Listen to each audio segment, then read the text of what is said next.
jejak sejarah pertemuan Pak Harto pada masa Orde Baru dengan para konglomerat pada masa itu kan sebenarnya seharusnya menjadi pelajaran kan, ya kan, dan tidak menghasilkan sesuatu yang diharapkan gitu. Yang dibaca publik dari pertemuan Pak Prabowo dengan 8 konglomerat di awal dan para konglomerat kemudian di hari berikutnya, seolah-olah mereka itu diistimewakan. Dan kalau kita lihat pada pertemuan pertama, itu posisi Pak Ahguan itu paling dekat dengan posisi Pak Prabowo. Padahal sampai sekarang belum tuntas persoalan pagar laut kan gitu. Nah, ya jangan salahkan sebagian publik kalau mempersepsikan bahwa mereka diistimewakan kan gitu. Nah, akankah ini berjalan sebagaimana yang diharapkan? Kalau saya ada dua sisi, Mas, melihatnya. Jadi di satu sisi itu ada harapan, di sisi lain juga ada kekhawatiran.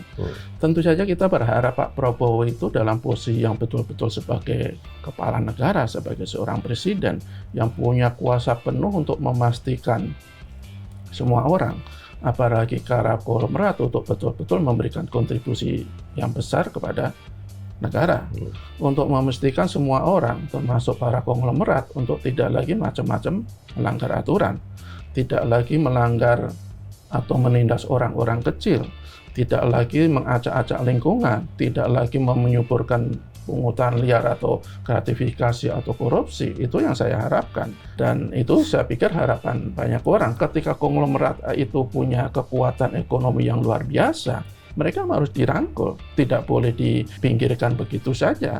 Tetapi tugas negara adalah juga memastikan mereka untuk tidak sembarangan, tidak semaunya, tidak suka-suka menjalankan bisnisnya.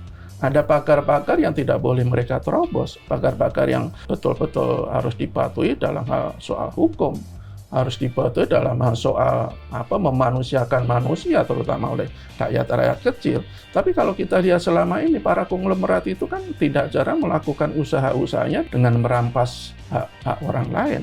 Dalam kasus pagar laut ini, kali diuruk, terus belum ganti ruginya belum jelas, tiba-tiba diuruk juga. Itu kan fakta. Masalah soal nanti pembuktian di pengadilan itu adalah urusan belakangan. Apakah itu terbukti atau tidak, ya nanti kita tunggu pengadilan. Tetapi yang pasti bahwa negara itu tidak boleh kalah oleh dengan siapapun, termasuk dari para konglomerat.